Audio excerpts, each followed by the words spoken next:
Welcome to TriTech University. My name is Bill Steppen, and today we are going to take a look at the basics of our scheduling module.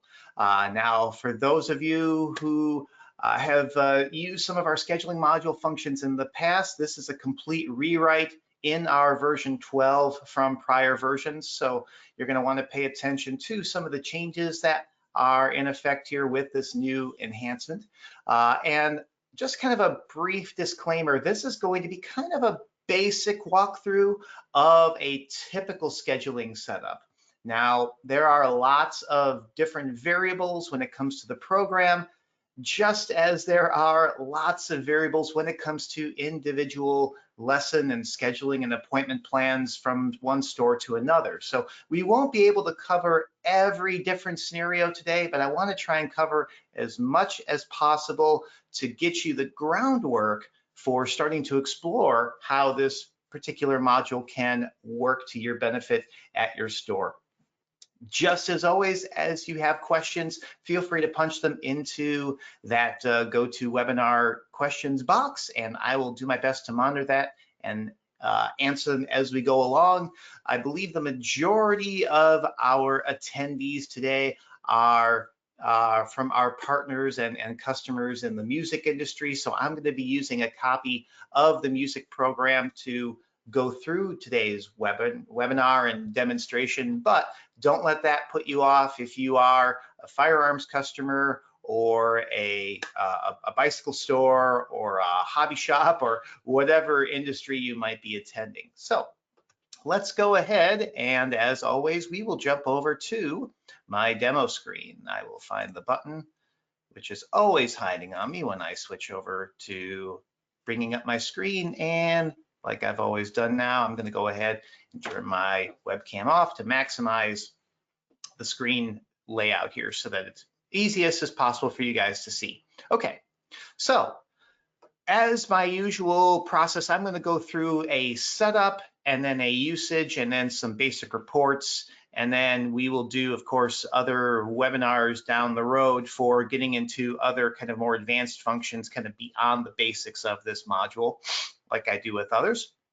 So with getting started, you'll go into the maintenance menu. Whether you go through the on-screen menu or the drop-down menu is up to you. Of course, you can customize these on-screen menus. I'm just going to use the drop-downs for my own convenience. And we're going to get started with setting up what are called appointments. Now, appointments are essentially the core of any appointment or lesson that you offer. You could think of it as a lesson type if you're coming from version 11 or older. Again, I have these in a music setup, so kind of think of it in that respect. This is where you establish what kind of lesson you offer, as well as any details that correspond to that lesson, whether it's, for example, either private or group, how long that lesson lasts in minutes, what is the rate that you charge your customers to attend that lesson, and how often does that rate get charged. You've got options here for weekly, monthly, one-time, quarterly, etc. Is this a one-time or is this a recurring type of appointment? Most private instruction, and I know in the music industry, is often recurring, usually weekly, but if necessary, you can set it up as one time. And then when it comes to the grouping, that is something that you can set up outside of this area. It's an optional setup, but you can set up different types of groupings to kind of group different types of lessons together. Now, some fun things, you can set up certain types of coloring codes so that when you look at your calendar, you can kind of see what lessons are already on the calendar based on their color coding that you set up. Outside of that, you want to make sure that you select whatever locations this type of lesson is going to be offered. For those of you who are going to take advantage of our online lesson functionality, you can set an online creation buffer, which is essentially the number of minutes away from when a lesson starts where you are not going to let your customer actually subscribe or sign up for a lesson. So if you said that they can't sign up for this lesson 3 hours before it's set to start, you could put in whatever 60 times 3 is 180 minutes in here, something like that. So again, that's just kind of the basic setup of any given type of lesson. Hopefully this is making pretty good cut and dry sense here at this point.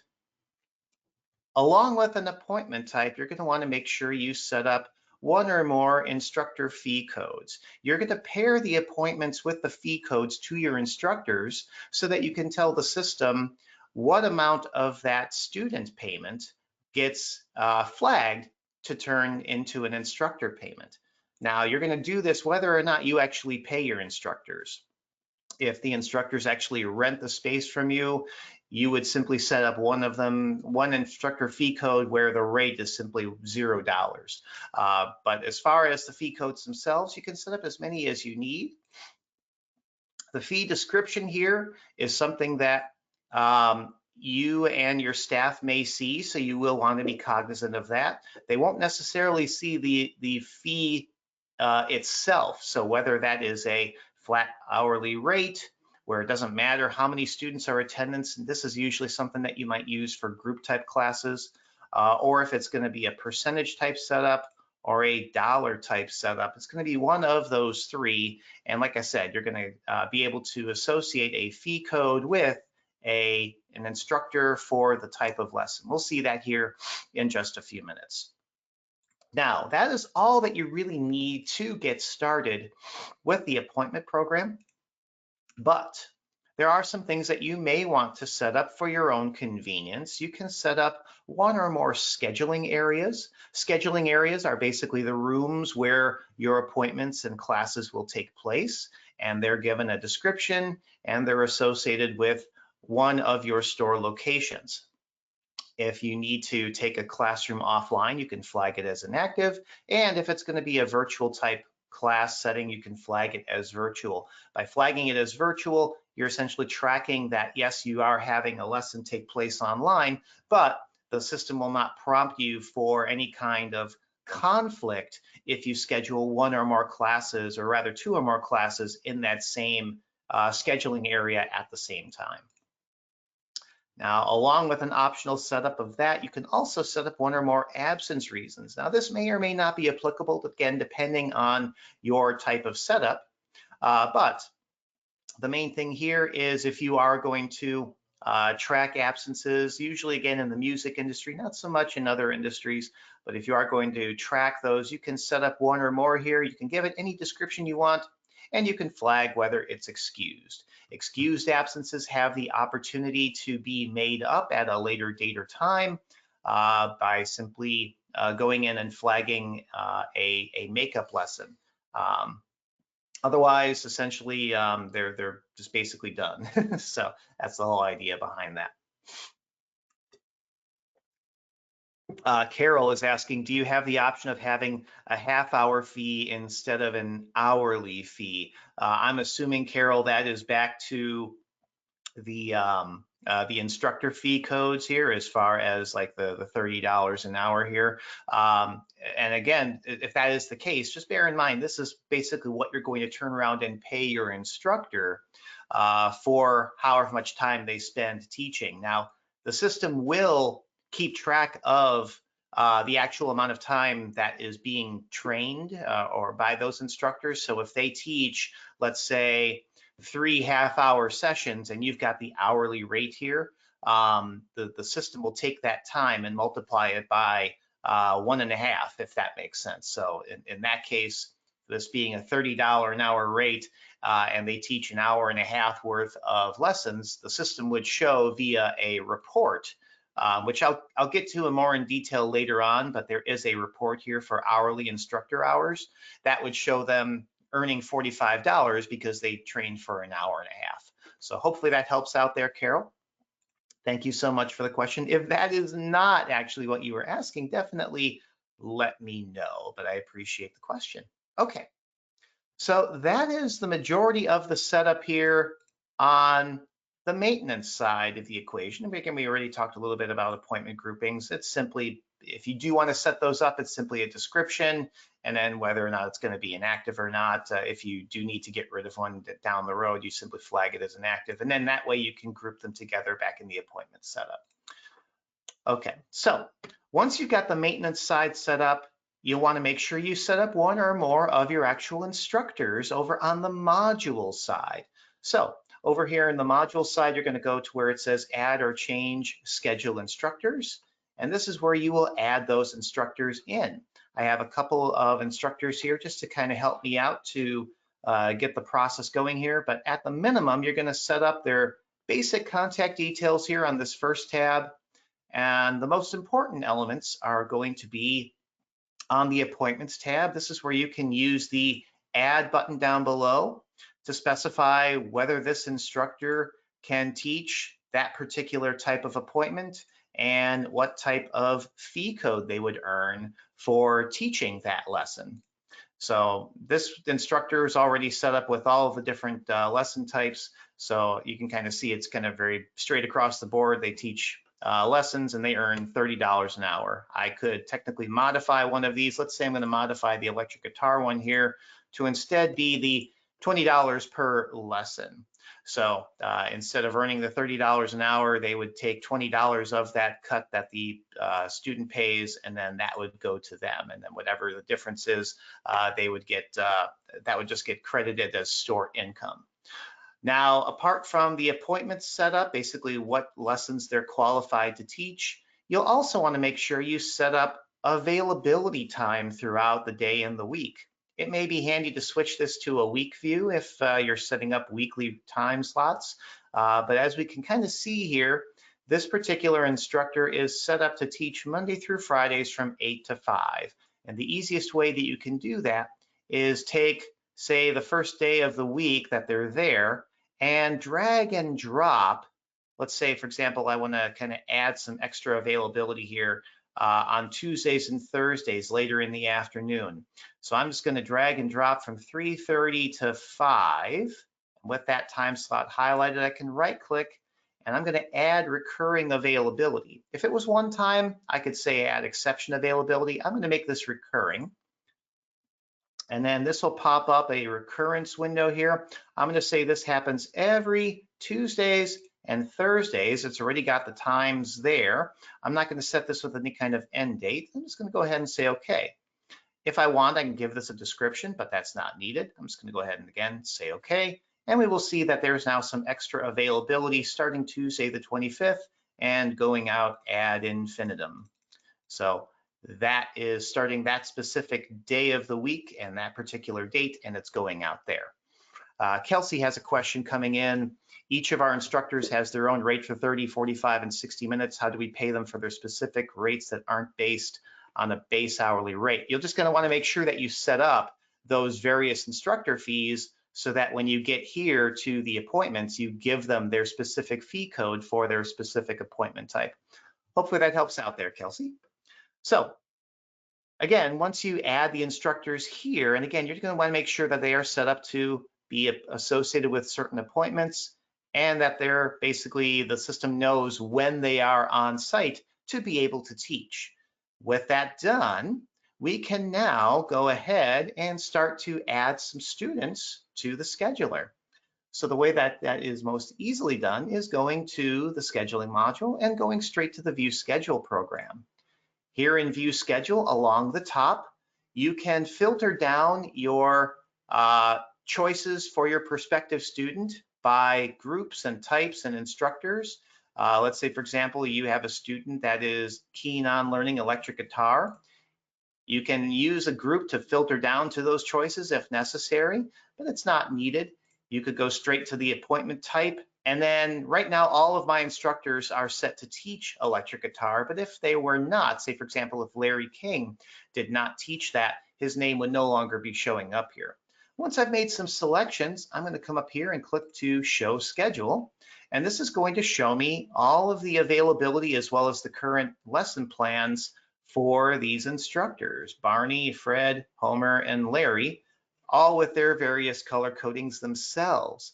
Now let's say, for example, my student says, I would like to take lessons after schools on Fridays, starting this Friday, the 28th. And of those instructors, I favor Barney. So We can kind of see here's the days of the week. We can also go forward in time if they're not going to start lessons until after school's out, say for example, mid-June. I'm now into the month of June here, the 14th through the 18th of that week. But let's go back to today. I can either use the back arrows here, or I can just click over here where it says this week, and that takes me back to the current week. So let's go ahead and add an appointment time for 2 p.m. on Fridays for Barney Rubble. I'm going to go ahead and double click into that time slot specific to that instructor, and we can see it's filling in the details here for the appointment. It's already filled in that this is happening at my Dubuque location because that's what I had selected, that this is an electric guitar appointment type because that's what I already had selected, that this is for Barney Rubble because that's the time slot that I selected. It's already got 2 to 2:30 because that appointment is set up for a 30-minute window. If necessary, I can select the studio where that lesson will occur, but this is not absolutely needed. This is more for just making sure that you don't accidentally book 2 people into the same classroom area. Let's say that's going to happen in Studio 1. And then down below in this area here, we're going to click Select Student. Now at this point, if there are any existing students, they will show up here and I can type in their name up top to look them up. But let's go ahead and add a student. So I'm going to click the Add button. From here, I'm going to select a customer. Now, this is basically who is in charge of the payments. So I might select, for example, John Robbins here, but the actual student is going to be his daughter, Amy. So we'll go ahead and select John, and then this will bring up the Add Change Student form here where I will put in Amy Robbins. And if I'd like, I can put in additional details like levels and organizations and birth dates and stuff like that. I can put a specific card on file for those of you who are using our integrated credit card merchants of Global or WorldPay, Vantiv, whatever they're calling themselves this week. You can take advantage of this and have a card on file. Note that at no point does AIM actually store actual credit card information itself. We only store tokens, so AIM is completely out of scope when it comes to PCI compliance. But we're going to go ahead and save Amy here. And we can see it's now showing the customer account of John, the student account is Amy, and this is set up for weekly billing. It's $30 a lesson. If I'd like, I can set overrides here to change like rates and details and stuff like that. But at this point, it's basically going to be due every Friday starting on the 28th. And I'll just go ahead and say okay. And that goes ahead and puts that class on the schedule. It's Amy Robbins electric guitar. At this point, I can click Save Changes, and that confirms that change to the lesson plan. If you are setting up a group appointment, such as, let's say, this kinder music class up here, let's go ahead and kind of re-update that. And let's say that Fred is going to teach a kinder music class. We can come down here and we can right-click to doing a new group appointment. You could also just double-click on it after you've selected that appointment type. You'll notice that at no point here are we actually asking for any student information. Instead, it's everything is as is. We're going to see it's all set up for the location, the instructor, the appointment type, the time frame there. But let's say we're going to have this class go for 6 weeks, so 6 instances. We can click here where it says Advanced Recurrence Rules, and we're going to say End after 6 occurrences. So it's going to start on 5/27 and it's going to end after 6 weeks. So we'll go ahead and say okay. And then let's say that we should have no more than 15 kids in this particular classroom. So we're going to set a maximum number of members, and we'll go ahead and say okay. And that adds that kinder music class to the schedule. And you'll notice if we go 1, 2, 3, 4, 5, 6 weeks out, on the 7th week, it's no longer there. So you can definitely keep track of the classes that way. And then getting back to the original class, if you do have students who want to attend that class, once it's created, you can right-click on it and you can choose the option to add students into it simply by clicking the Add Change Students. From there, you can make a selection of the student or use that same add function to add them if necessary. So hopefully that makes sense. If there's any questions, definitely let me know. Teresa is saying, what does online type display online actually do, or what system is that integrated with? Excellent question, Teresa. That is integrated with our own online lesson scheduling function. So if you are having our website hosted for you and or having your website hosted through us, and you'd like to take this online, the schedule, and make it available online, that is exactly what that does. It will put it online by default unless you specifically do not want it to, and then it will say don't display online. So hopefully that helps. Sherry also has a question.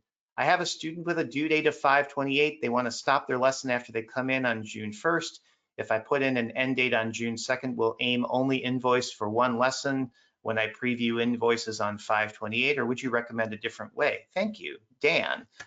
Dan is apparently Sherry in disguise. Excellent question. Whichever you are, either Sherry or Dan, you can do that same type of function for any account, kind of like what I did there with the recurrence rules for the group. You can do the same type of recurrence rules for an individual student. You could say that they're going to end after either a certain number of occurrences or end by a certain date.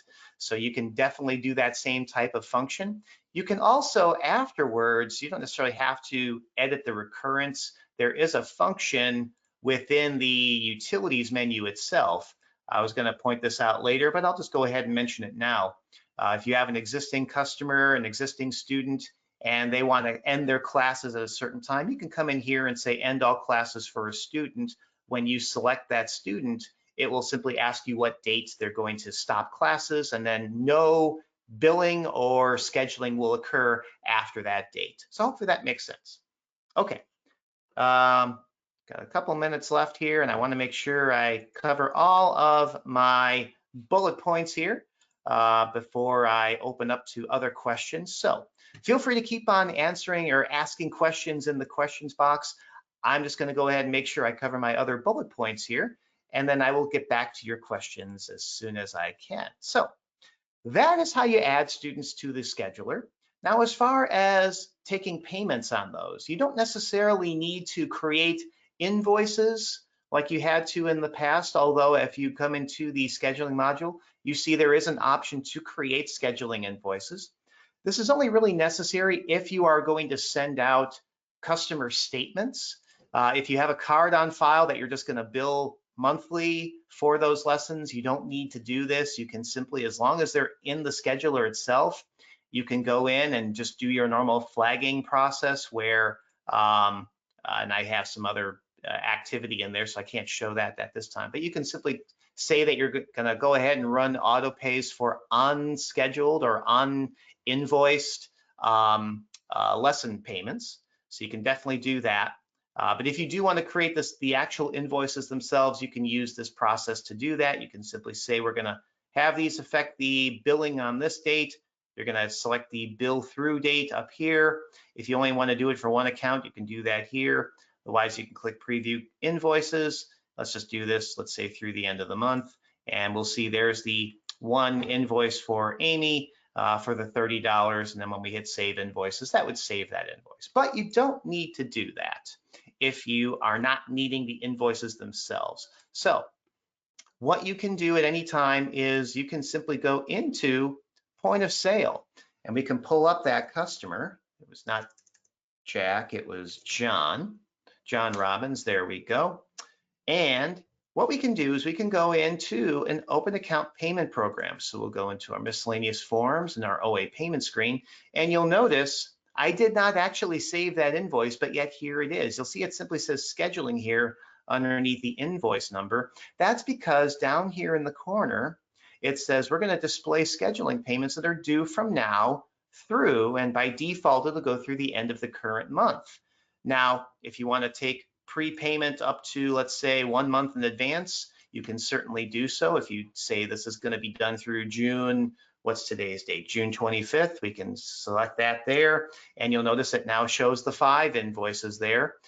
So I think Devin is, actually that's a different question that Devin is asking, but if you do specify that you take 1 month of lessons up front, after you save them to the scheduler, you can simply come right into OA payment, make this be whatever date you need it to be, and then we can go ahead and just basically flag all of those and then hit save, and we'll see we're now going to take a $150 payment for those 5 lessons. And then when we tender that, it'll just ask how that's being paid. We're just going to say paid by cash, and then we'll go ahead and finalize that.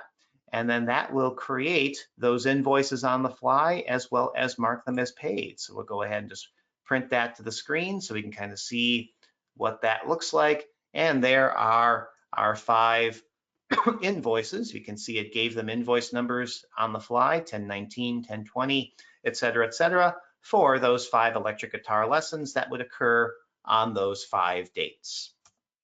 And then going forward, that updates that particular lesson so that it knows that the next payment isn't due until the one after that. So hopefully that's helpful. Now, as far as paying your instructors on the other side of the equation, you can go into the scheduling module where we have the Pay Scheduling Instructors program. And then from there, we can select which instructor we're going to pay. There's Barney Rubble. Now, in this case, those were all set up as hourly fees. So there isn't going to actually be anything showing up here. I should have actually set Barney to be that that per lesson payment. But in here, as soon as you come into here, this will show all invoices that have been paid by the students. You can also switch this to be all invoices if necessary. This will default to a check return payout. You can also choose any other type of payout, such as cash or any of those other types if you are actually going to credit them to their card. I don't know why you would do that, but that would show the amount to pay based on what type of fee it was. So if it was a dollar fee, it would just basically tack out that dollar fee. If it was a percentage of the payment that the student paid, it would calculate that. If you are going to pay your instructors based on an hourly rate rather than a per instance billing of the amount the student paid using that hourly rate function, you would instead basically just use check disbursements out of Ledger to cut them a check. And as far as getting the amount that they would be owed, that's that report that I mentioned earlier, which is the hourly instructor hours. You would run that basically for whatever date range you wanted. And let's just kind of do that through that and show details. And I think this should show up even though it hasn't actually happened yet. So we should see, there we go. Bring this over here. We can see that there's the Amy Robbins electric guitar. So there's the $30 rate. It was a half-hour lesson, so she would be owed $15 for that lesson. So you could definitely use that to make that happen. As far as all the other reports in that reports area for the scheduling, I invite you to check out all of these different reports. They all have their own use, such as area schedule by week or instructor schedule by week. These are great ways of taking what's already scheduled and printing those out so that you can post those in public areas to kind of check out for your students that are coming in. There's other things like the instructor analysis reports. So you can kind of check out which of your instructors are actually the most productive as far as number of students that they're teaching, retention rates, things like that. But yeah, I know there are a lot of variables and I like to try and keep this to the half-hour time slot, but I can go over a little bit if necessary. Like I said, I'll be doing more webinars. I have done other webinars in the past as well on kind of advanced scheduling functions. I intend on doing more of them as we go. But let's check out some of these other questions. So Devin is asking, can I make course pre-requirements, such as the student needs to successfully pass Class A before they can take Class B? That is an excellent question, Devin. There really isn't anything hardwired in the system for that as far as class requirements per appointment. But what you can do, what you may find handy, is you can set up one or more Word templates. And with those Word templates, I'll just choose this adverse action letter. Of course, it wouldn't be an adverse action letter, but it might say course requirements for such and such class in the description. And you would set this as an auto-generated code of scheduling. So by setting it that way, anytime you add a scheduling lesson to the scheduler itself, if it sees one or more documents you're flagged that way, it will ask if you'd like to print that. And the document itself that you set up in Word can be set up with those pre-requirements. If you don't have a particular pre-requirement or a document for a given lesson type, you can simply cancel that printout. But if there is something there that you want to print out, definitely take advantage of that. That would be my suggestion there, Devin. Hopefully that helps. Thank you so much for the question. Kelsey has a couple of questions. Credit card payments are based on the total number of weeks. Is that correct?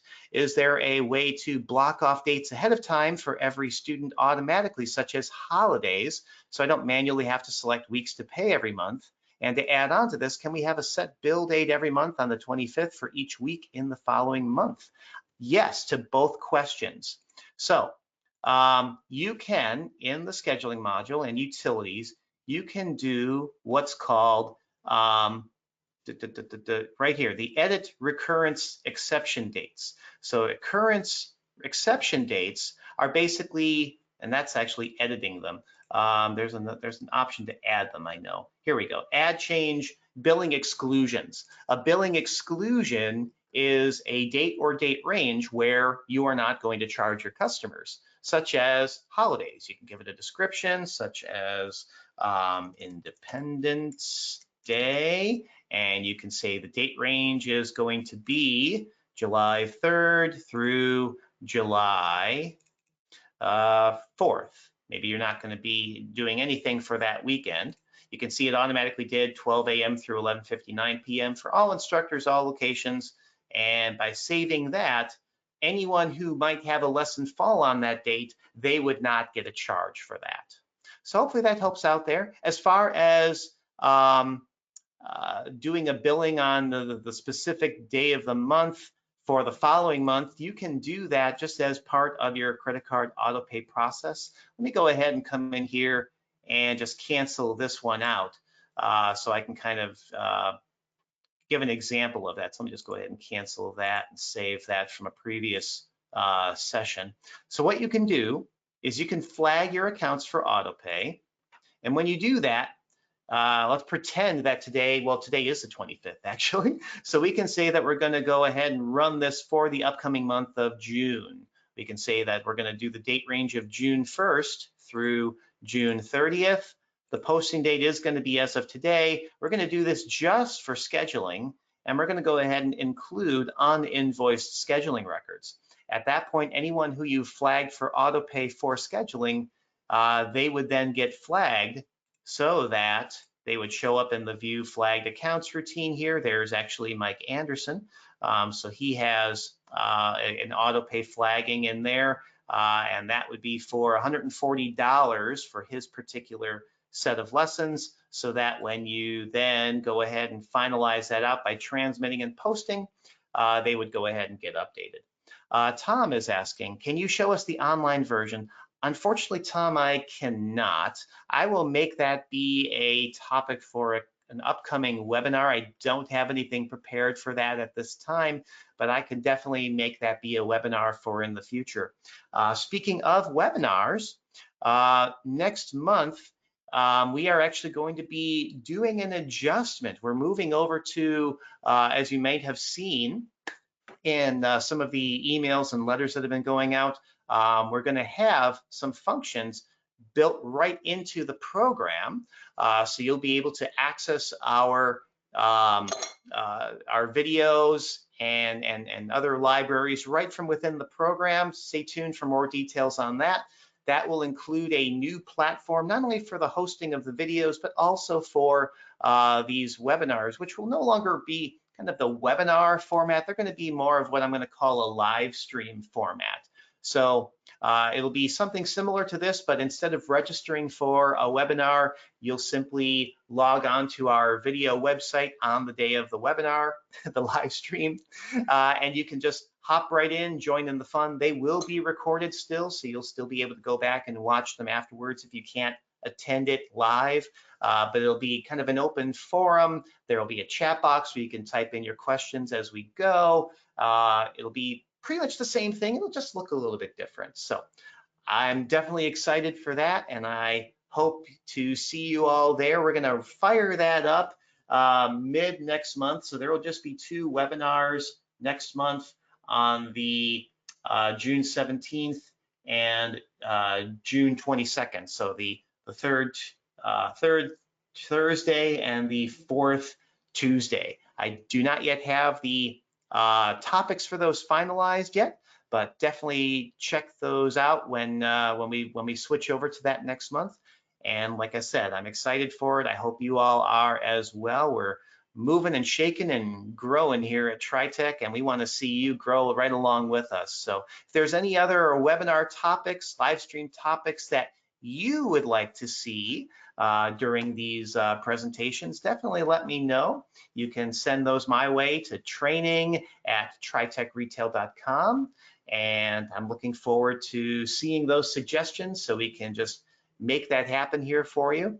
Appreciate all of your time. Look for this recording still where you can check it out right now on the that go-to stage page in the member portal, but these will all be moving over to that new platform starting June 15th. So thank you so much, everyone. I hope this was informative for you. Keep checking out and our webinars, our live streams for anything else that you might find interest in.